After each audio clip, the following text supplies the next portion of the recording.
Good morning, everybody. Can you believe it that we're only 2 weeks away from the Super Bowl? February 13th, to be exact, and the 56th Super Bowl since the beginning. Two teams will fight it out after a grueling 17-game regular season and a wild playoff schedule to get to this point.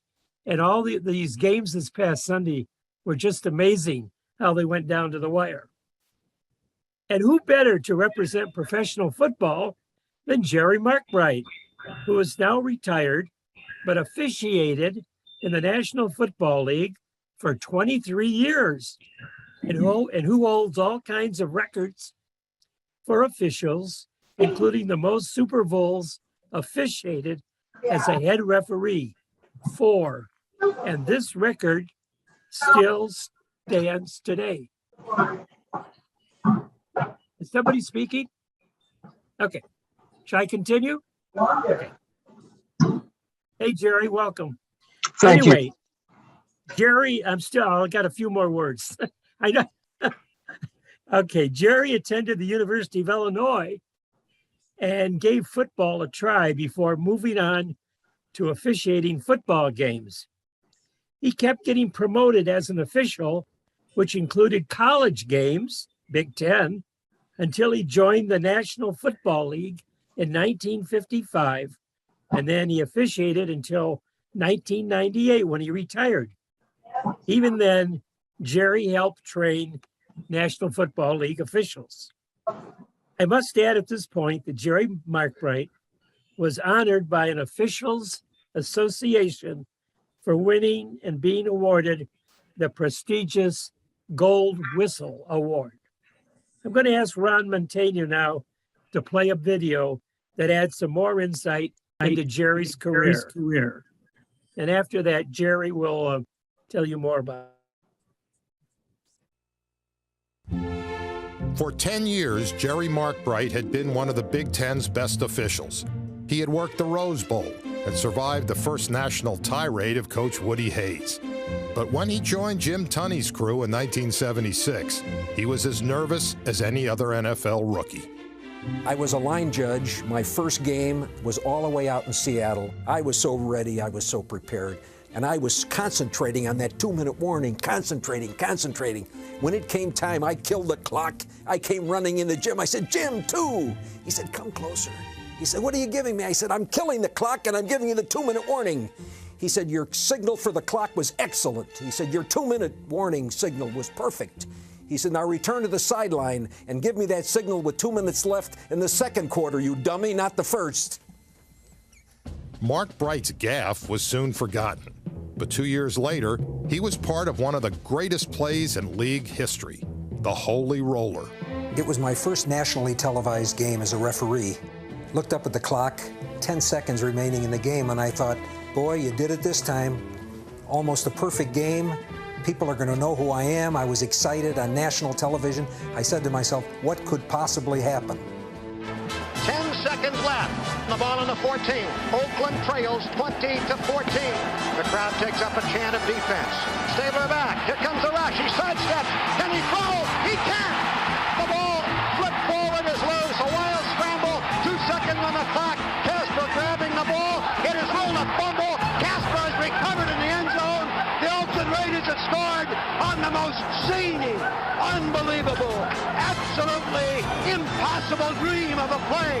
Madden is on the field. He wants to know if it's real. They said yes. Get your big butt out of here. He does. There's nothing real in the world anymore. The Raiders won the football game. This one will be relived forever.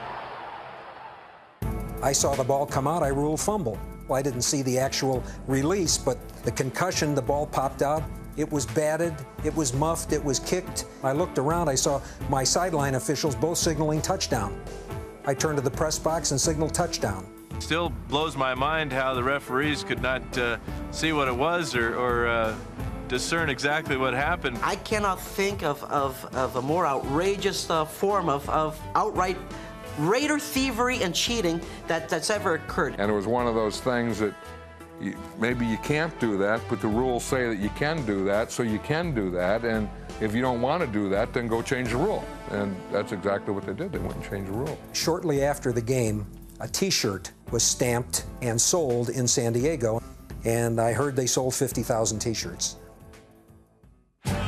Working the NFL's biggest games would become second nature to Markbreit, who worked 4 Super Bowls, more than any other referee, although his first one didn't start off so well. LT, way to go! Super Bowl 17, my first Super Bowl. A special coin was to be used for the toss, commemorative coin. Elroy Crazy Legs Hirsch would bring it out to the middle of the field. The helmets on the coin are tails. Out I walked, followed by my crew. Out came the Miami Captains on my left, Washington on my right. Theismann, the spokesman for Washington, Kuchenberg is going to call the toss. The side with the 2 helmets is the head. Who's going to call the toss? Number 67 calls the toss. Up went the coin. Tails, he called, and I said, "You called tails, Captain," just like I always do. Tails is the call. Head. Washington wins the toss. And on that split second, I forgot that the helmets were tail. It looked just like 2 heads. So I looked at Theismann, I said, "It's heads, you win the toss." Hirsch looked at me and he said, "Didn't you say the helmets were tails?" Theismann stepped toward me with a sullen sneer. He said, "When I was at Notre Dame, you used to work our games." He said, "You stunk then. How could they have selected you for this game? You can't even toss the coin."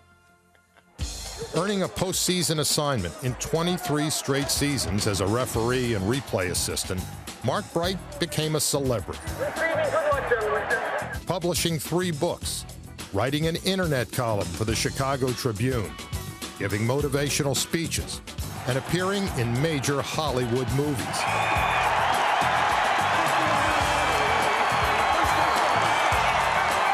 And national TV commercials. Fans who leave the game before it's over just to beat the traffic. What if you think you left the oven on? Why would the oven be on?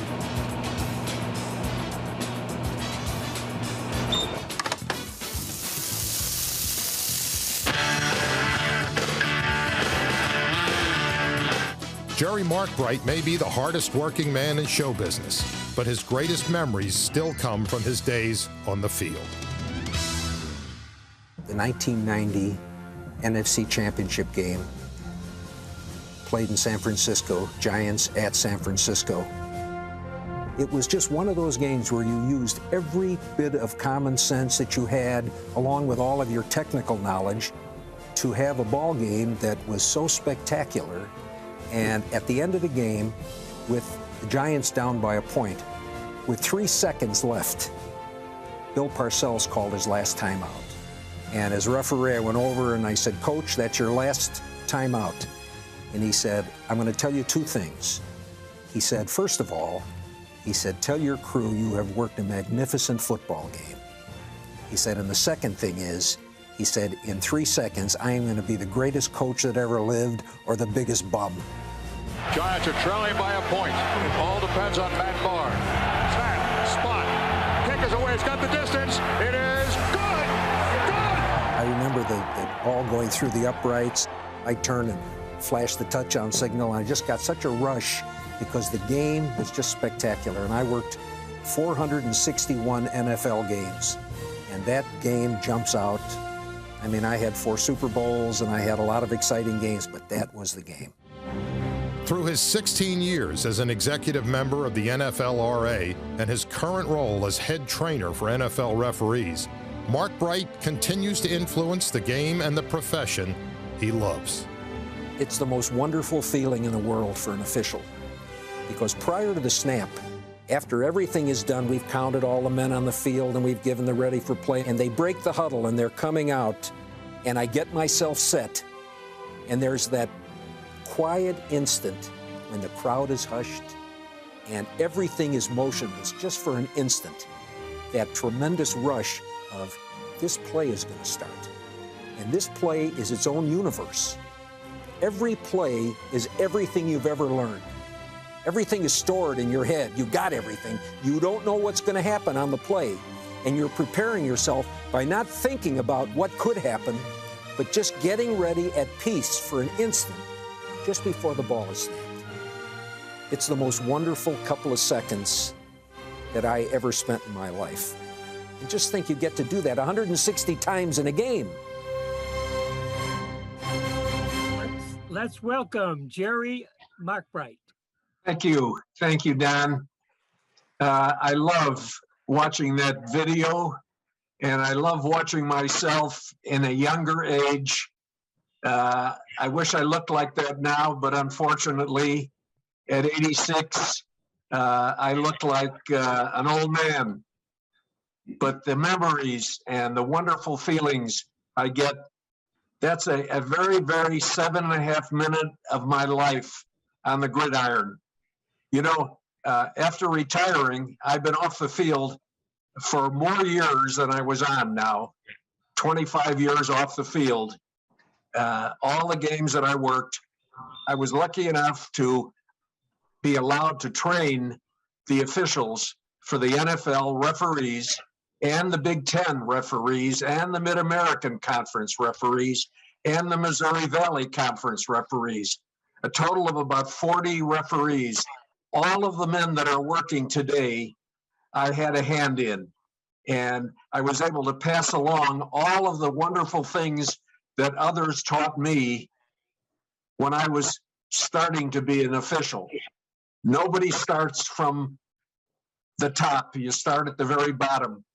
And the referees on the championship game are two fellas, and they're both in their 60s, two of the best, Carl Cheffers and Bill Vinovich.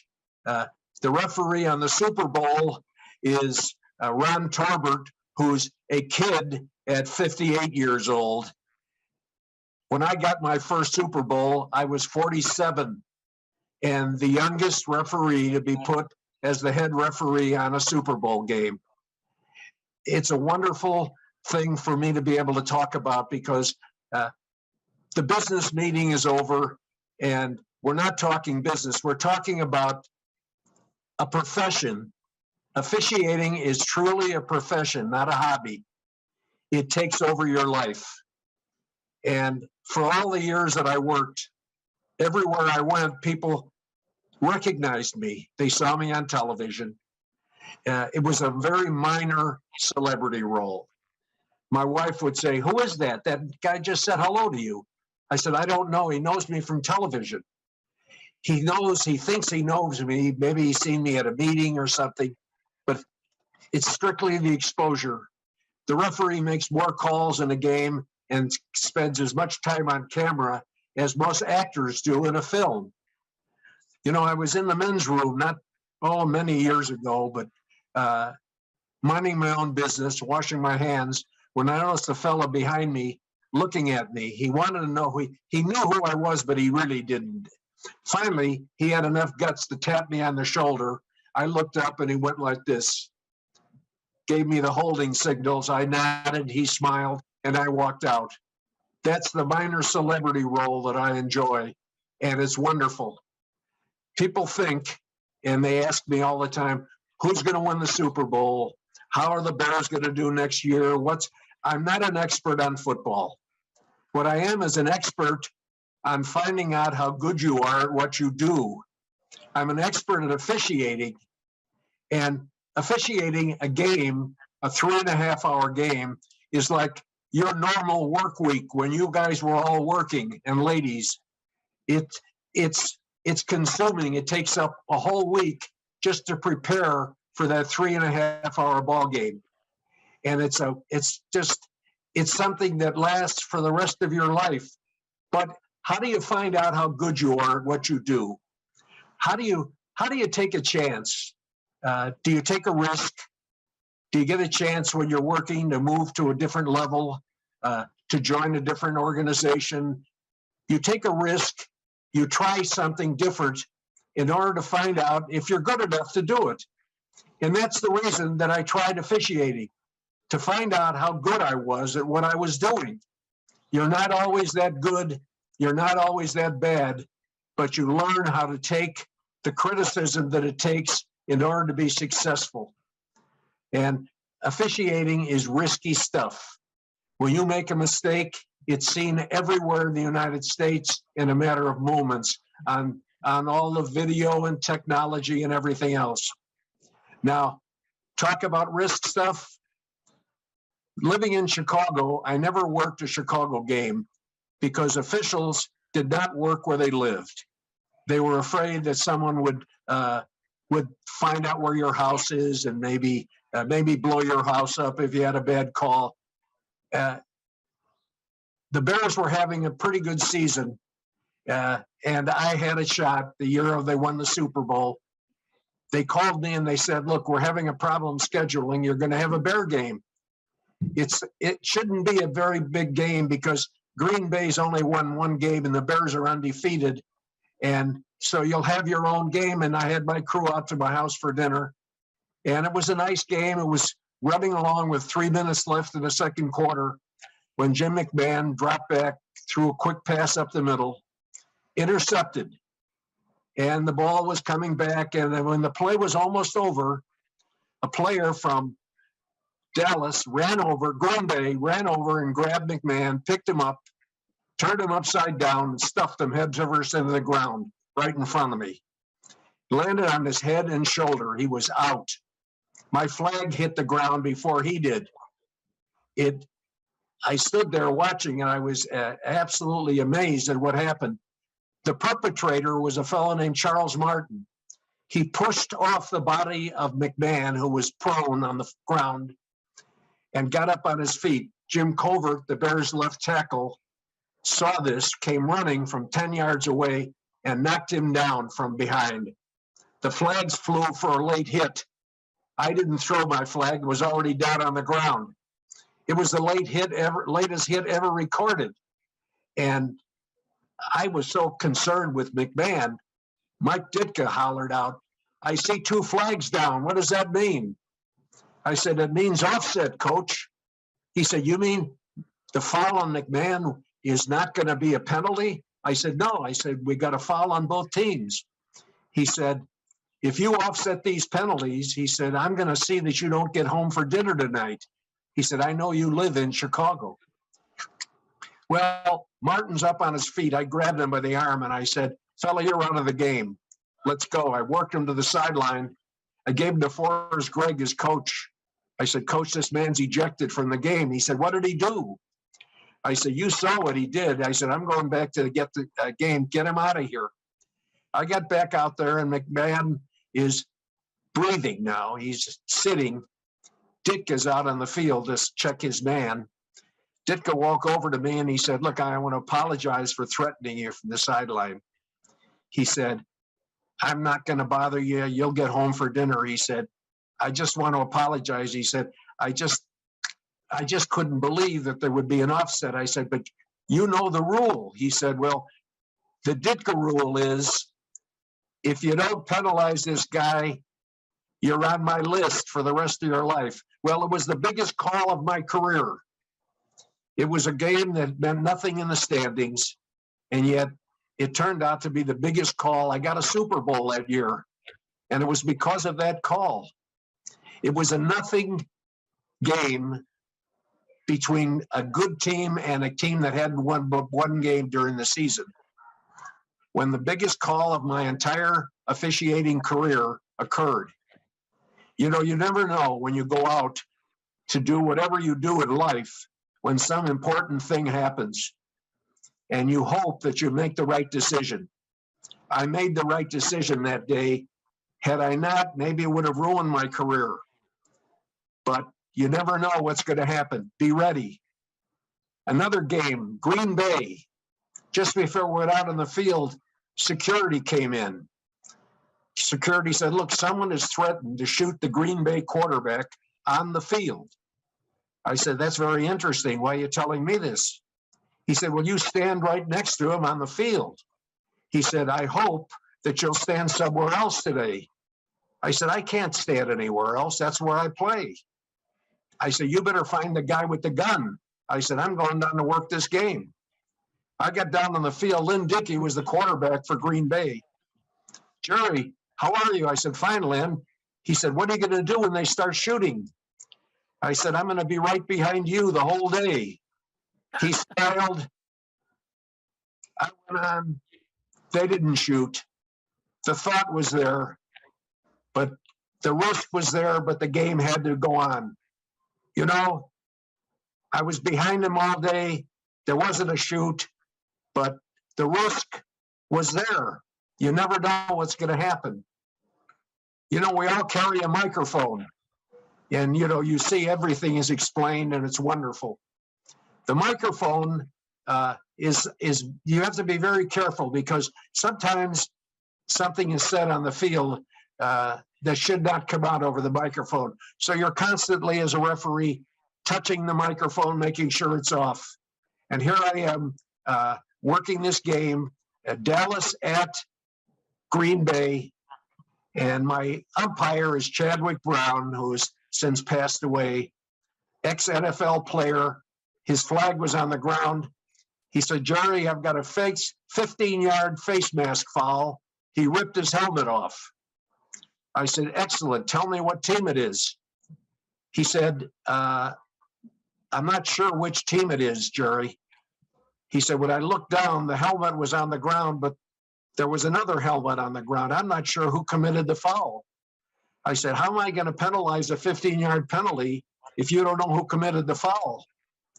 Just then, William Perry, the refrigerator of Chicago fame, came over to me and said, "Chad, what's wrong?" Chad said, "I'm in trouble with Jerry." He said, "I don't know who committed the foul." He said, "Greg Townsend, their middle linebacker, committed that foul. And he did rip his helmet off." And I said, "Let's go with that." And we announced it, and we were right. But you never know.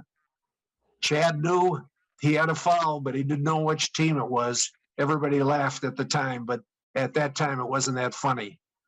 You know, microphone work is scary sometimes. Working a Dallas game, and Steve DeBerg is the quarterback, and he was a notorious head bobber. Head bob is when you jerk their head and you pretend the play has started, and a defensive usually jumps offside. Well, that's exactly what happened. And DeBerg looked at me, and I said, I turned my mic on. I said, "I've got a false start on the quarterback." He jerked his head and caused the defense to break huddle. He said, "That's the lousiest call I've ever seen." He said, "I didn't do anything that I haven't done on every other play." And forgetting I had turned the microphone off, I looked at him and hollered at the top of my voice, "I'll tell you what you did. You jerked the shit out of it." And that came out over the loudspeaker system in the stadium. After the game was over, I bumped into Dick Enberg, who had broadcast the game. He said, "Jerry, come on over here." He said, I said, "How bad was it?" He said, "Oh, it was beautiful." He said, "The camera was right on your face." He said, "And we had a tremendous national audience." He said, "You were heard everywhere in the United States." Well, you can imagine how embarrassed I was, and jerked out of it had become famous. And you know, I tell you these four things because you might say, why would anybody want to officiate? You never see an article in the paper that said the officials did a wonderful job. It's always, they missed this call. It's scrutinized. Television says this was a half inch from the ground. It shouldn't have been called. I do it because it was the most wonderful thing that I did in my whole life. 7 officials plus a replay man walk into a stadium 3 hours in advance. 3 hours ahead, you get undressed, you put on your uniform, and you're transformed from a normal person, normal, everyday person, into an official. You put on that wonderful zebra outfit, and you're transformed into something special. When that door opened and I flew out onto that football field 461 times, I felt like Superman flying out of a phone booth. I was in charge of a football game. Let's face it, in the whole scheme of things, it's just a football game. But for the fans and the people involved, it was important.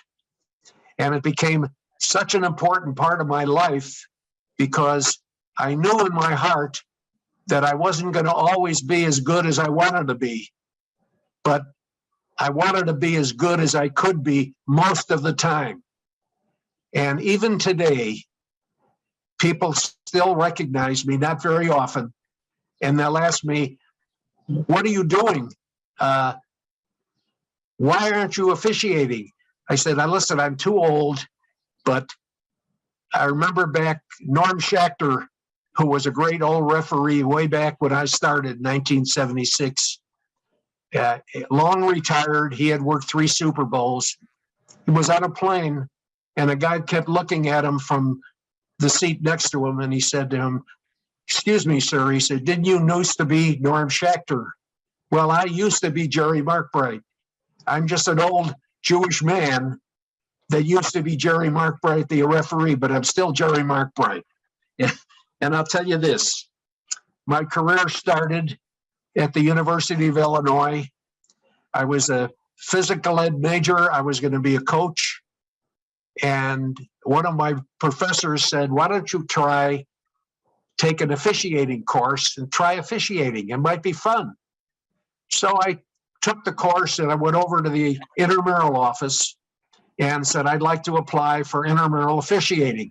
I was 19 years old. And the guy said, have you done any officiating? I said, no, but I played. And I tried to play at Illinois, but I was too small. I got hit, I got killed, had a couple of teeth knocked out.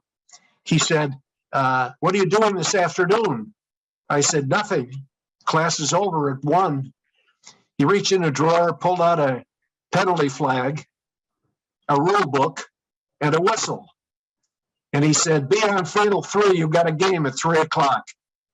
And that began my officiating career, knowing nothing, never having been on a football field as an official. And I worked while I was in college, came home, worked grade school, high school, small college, into the Big Ten at 30 years old, and 11 years in the Big Ten, Rose Bowl game, Woody Hayes incident, 6 Ohio State-Michigan games, and in 1976, I was taken into the National Football League. Now, I told people that I wasn't interested in the NFL. I was the top referee in the Big Ten. In my heart, I was afraid. I really wanted to be in the NFL, but I was afraid I wasn't good enough. The worst thing that can happen to an official is to move to the next level and not be good enough and be let go. And people are let go all the time. But my curiosity took the best of me. And in 76, I was put on the crew with the famous Tommy Bell. Tom was the premier referee, 5'6", dynamo. Lexington, Kentucky, Southern Baptist, great speaker, took me under his wing. I was his line judge. Our very first game together, he said, kid, he said, now I've done some research. I know you're Jewish. You ever been to Catholic church? I said, no, sir. He said, this crew is all Catholics except me and you. And we all go to church every Sunday morning in the town where we're working. He said, what do you think? I said, well, I've never been in church. I said, do I have a choice? He said, yes, you do. He said, you'll be seated at my left tomorrow morning or at my right. And there I was in Catholic church, the first game of my NFL career, praying in my own way that all would go well. 461 games later, I can honestly tell you, I was in church for every one of those games with my crew. I was afraid to work a game without being in church. My rabbi used to shake his head every time I saw him at the holidays. You've been in church, I said. It was the same as yours, Rabbi. It was important for me to be with the crew and to spend all that time in the Catholic Church, always praying that all would go well for everyone involved. Catholic Church, wonderful thing. And the day that I was awarded the Super Bowl, 1982, I got a phone call from Art McNally, our supervisor. McNally is still alive. He's 95 years old. And rumor is he's going to be in the Hall of Fame this year, which is a wonderful thing. He said, Jerry, you're the referee on Super Bowl 17. He said, congratulations, and don't tell anyone you're on this game. Tell your wife, that's it. Be out in Pasadena. I'll call the rest of the crew. He said, remember, tell no one. He hung the phone up. I couldn't even breathe. I was so excited. I called Western Union and I said, confirming January 30th assignment. Send this to Mr. McNally, the address, National Football League, signed Jerry Markbreit. The operator at Western Union said, Mr. Markbreit, let me be the first to congratulate you. You must be the referee on Super Bowl 17. I said, how can you know that? I just didn't even tell you what it was. She said, I see you on television every week. He said, congratulations. I said, please don't tell anyone. She says, I won't tell anyone. There are only 500 operators in this office. Well, 5 minutes later, Irv Cupson had called. Are you the referee on Super Bowl 17? I said, I can't tell you. He said, you can trust me. Next morning, it was in his column. Out to Pasadena I went, ready for the biggest day of my life. And you saw on the video the toss of the coin, the most humiliating moment of my life. Here I was, the head referee in the biggest game of the year, and I screwed up the toss of the coin because both sides looked like heads.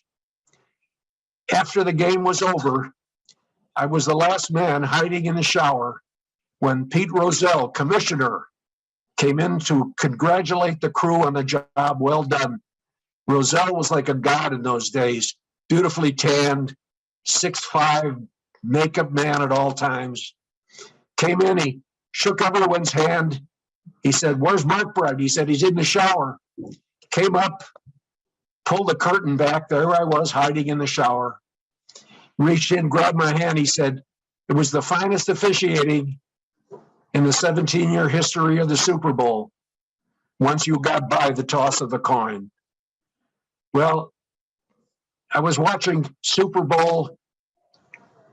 Red Casher, head referee.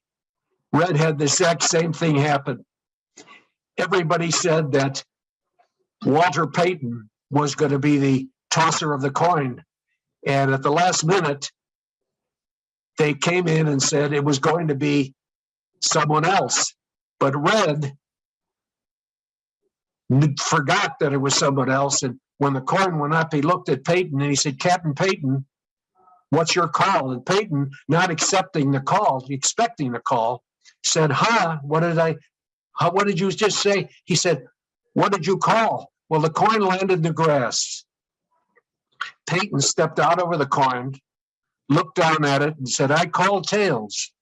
It was tails. They won the toss and the Super Bowl. Red and I laugh about it.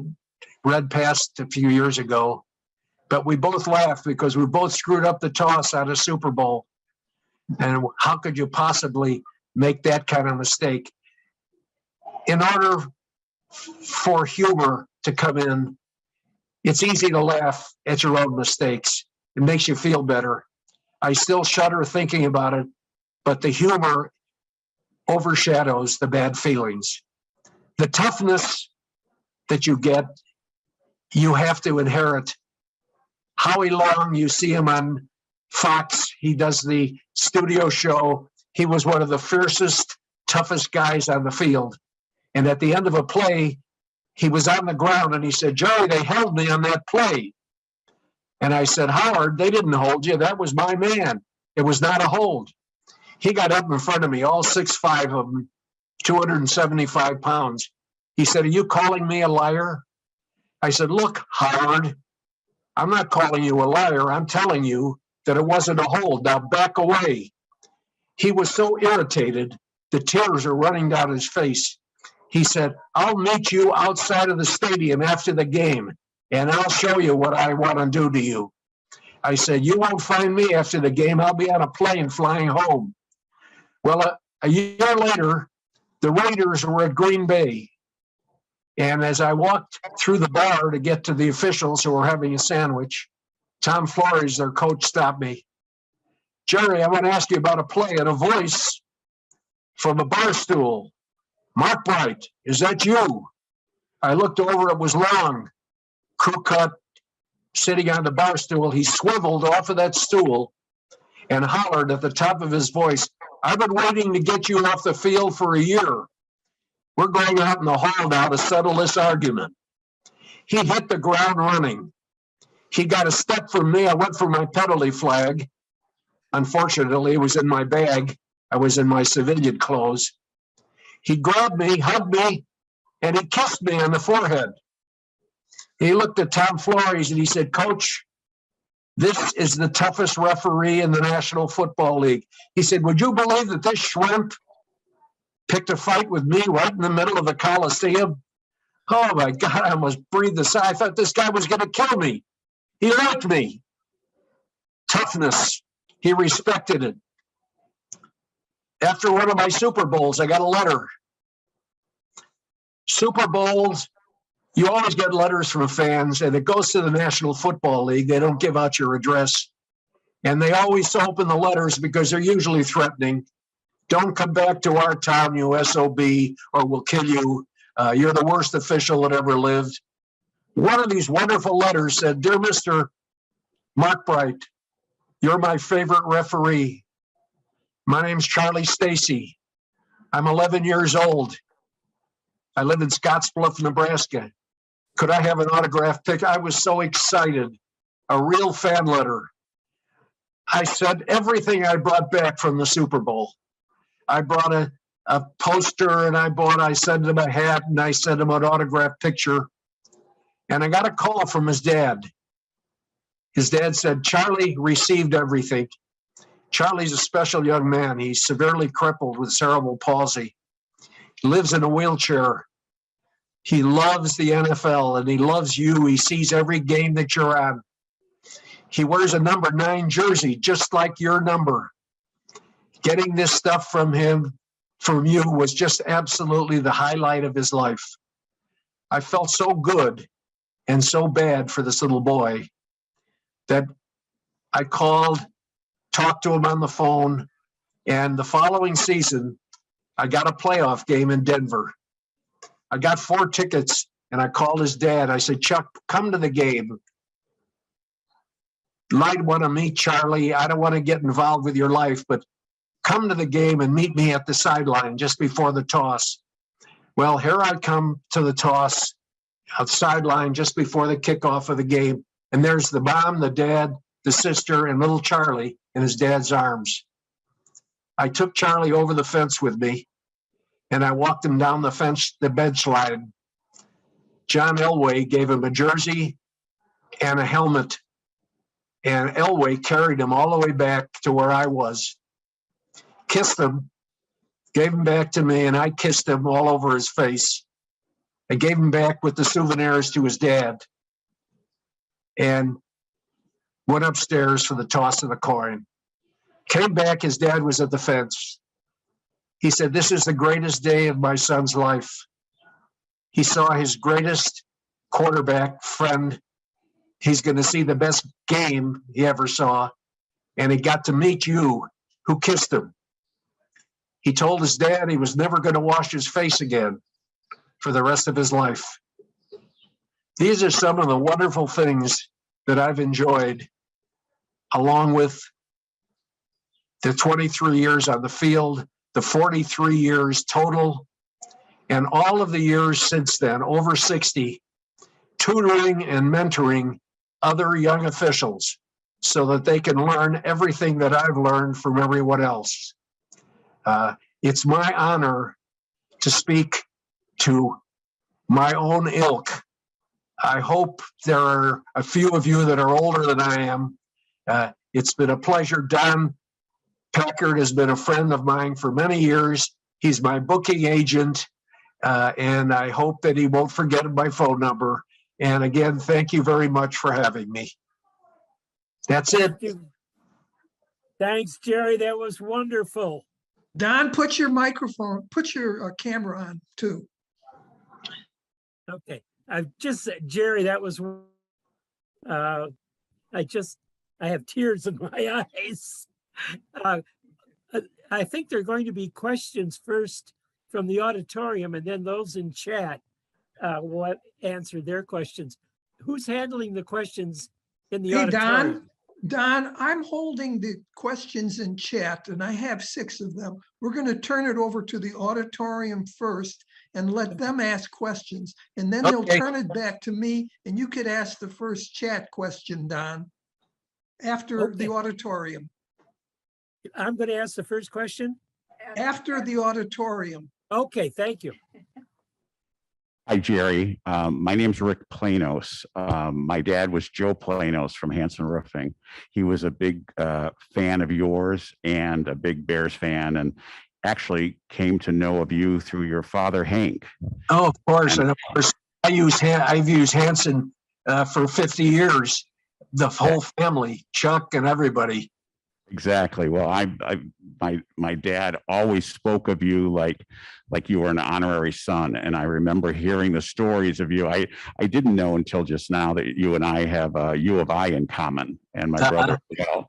So, but anyhow, I just hearing your stories today really warmed my heart. My dad's been gone for 12 years, but he really always, I think he liked you as much as he liked the Bears. So, thank you. Thank you. Go ahead. You want to ask a couple questions? I hope I can answer them. Jerry, Mel Supton, you and I used to meet at circuses occasionally for breakfast. I would see you there. I've always had tremendous respect for you when people would try to get you to say things about players or coaches, and you were always so neutral. And you really just were the very best person they could ever have had on the officiating teams. Thank you.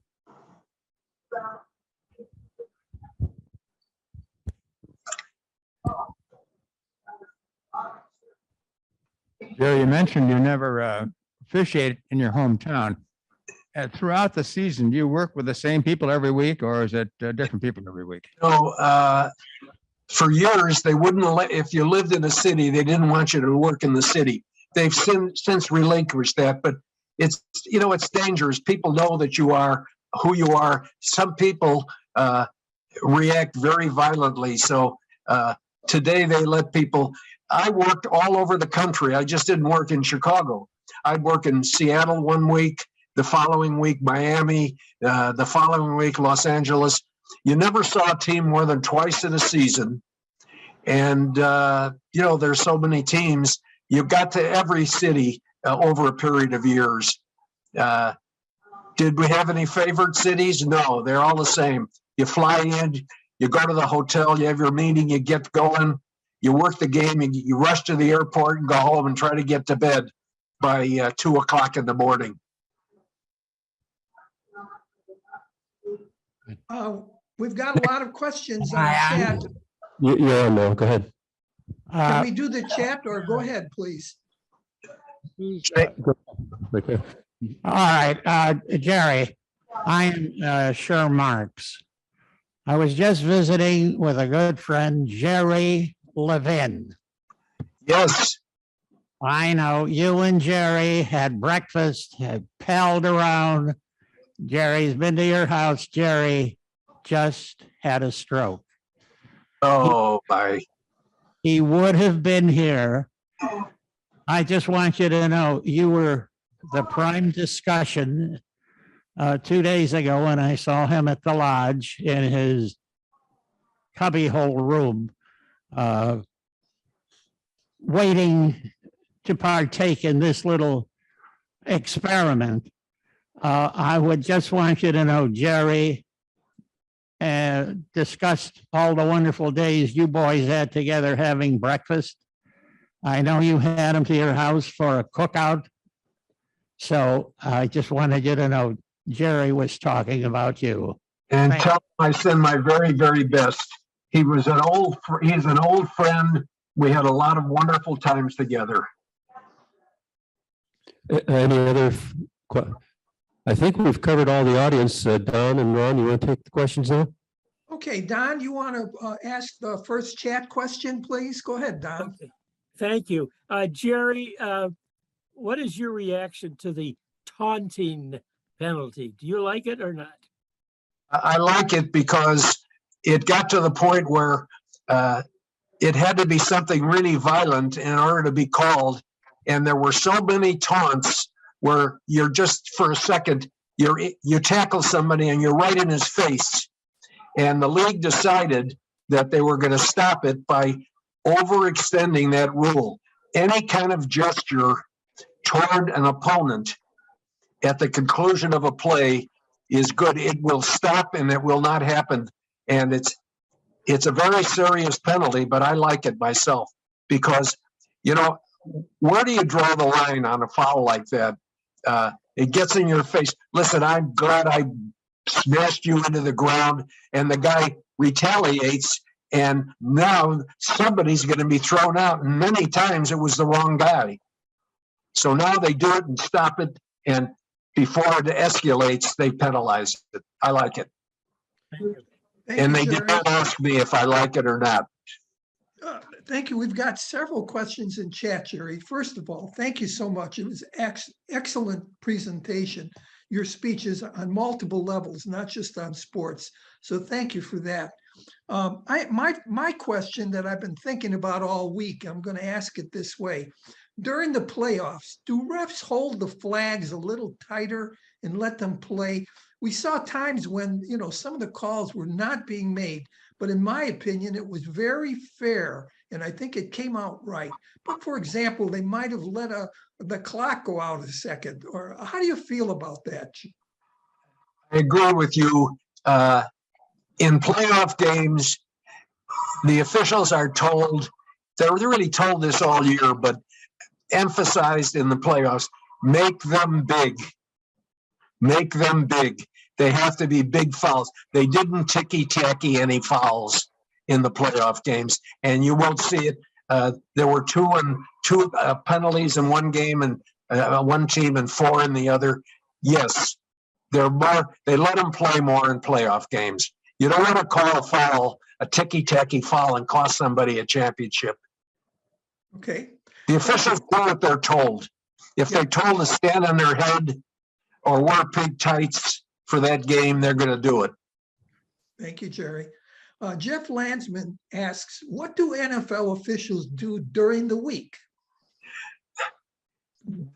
It's unbelievable.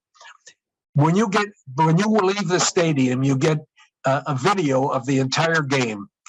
When you get home, you review that vinegar. 2 days, you go through every play. On Tuesday night, there's a conference call.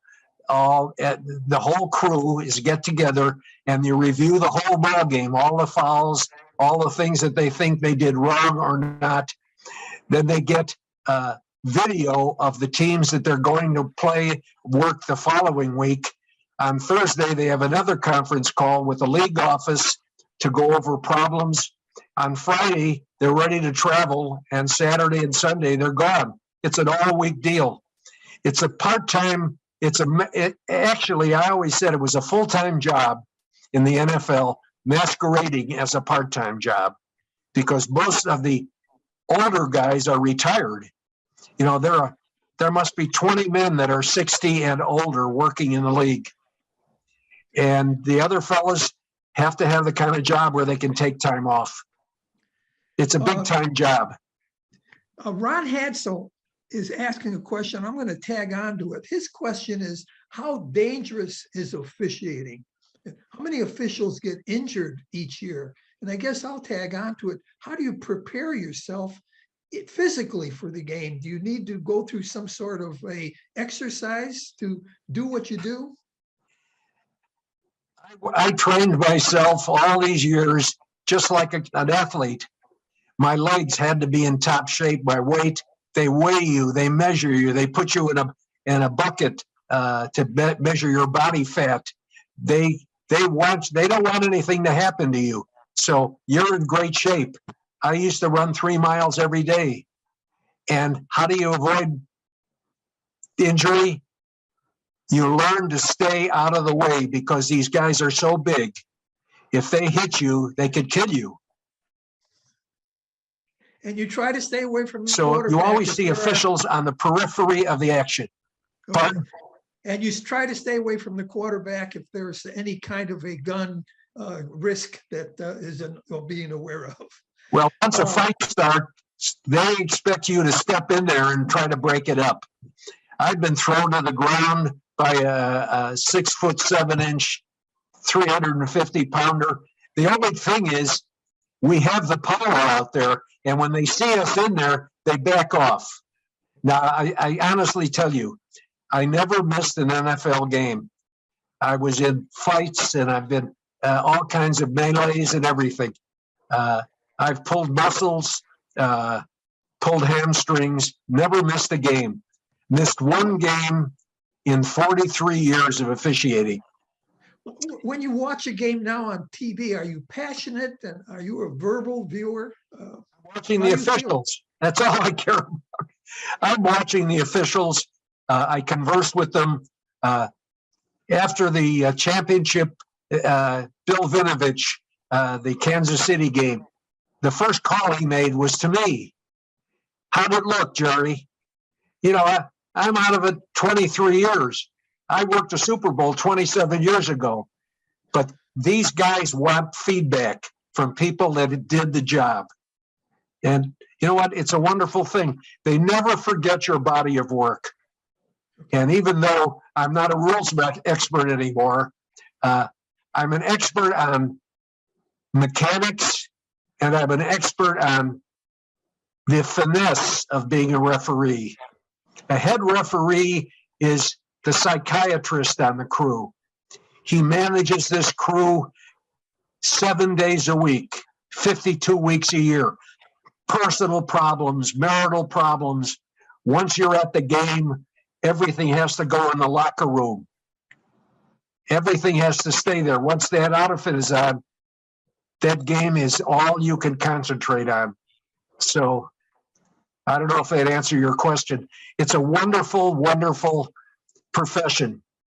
It's something that I was very, very fortunate enough to be allowed.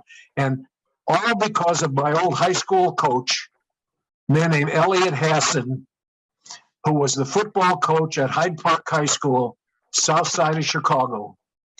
And when I was ready to graduate, he said, try your hand at officiating. You'll love it. You'll be able to do it for most of your adult life. And he was right.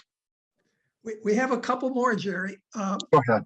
Alan Kaufman is asking, how do you feel about coaches' challenges and replays? I know you talked a little bit about that. That's fine.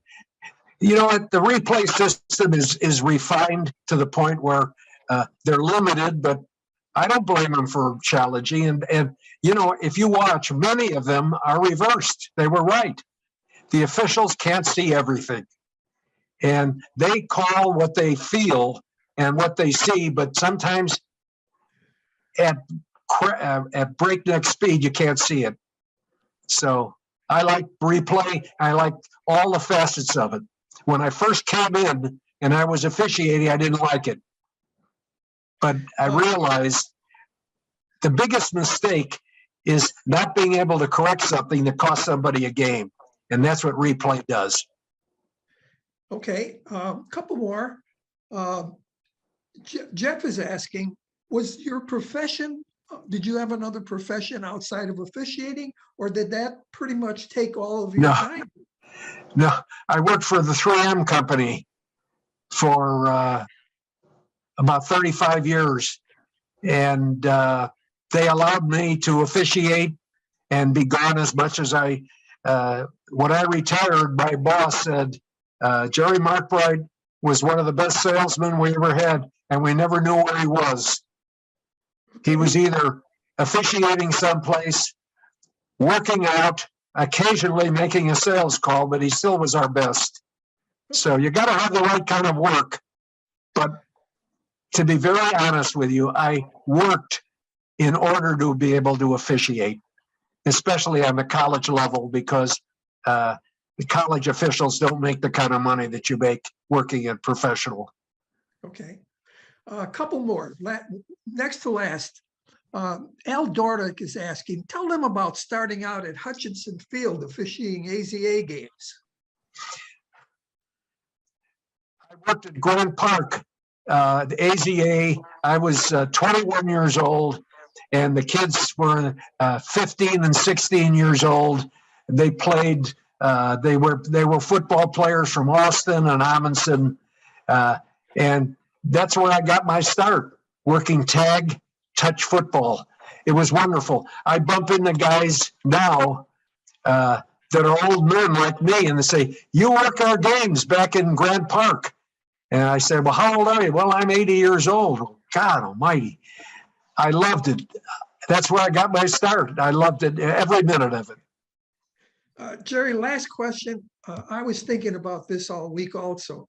I remember an umpire making a statement that said, well, was that a ball or a strike? It ain't nothing until I call it, this umpire said. That's kind of an arrogant attitude to have. Yes, well, that's my question is, how do you feel about it? Do you ever go through a replay in your head and say, oh my gosh, I threw the flag, I probably shouldn't? Do you pick it up, or do you later say, I wonder if I blew that one, to yourself? If you can. We just lost you, Jerry. You muted yourself. Unmute yourself. Unmute yourself. We didn't hear that answer.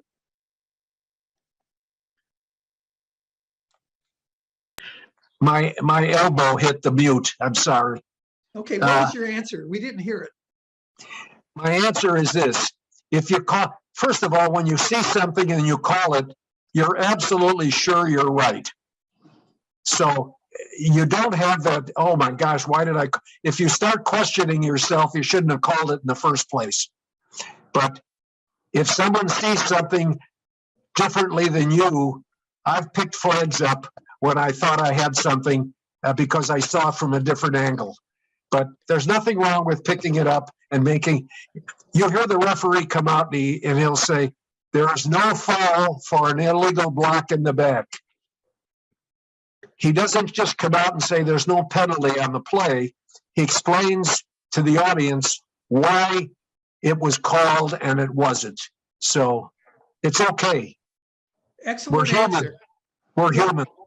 Excellent answer. I'm turning it back to Don and to Fred. Go ahead, Don. Okay, we have one more question here in the audience. One second. Oh, okay, I'm just going to say just a very simple question. Thank you very much. Thank Hey, you very much. Don, we have one question, one more question from the audience. Please. One question. Who's got it? Very simple question. Hold on for a second. Before you worked with the NFL, have you ever worked Illinois High School Association?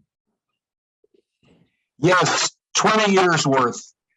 Southside, Illinois High School Association. I worked, I lived on the South Side.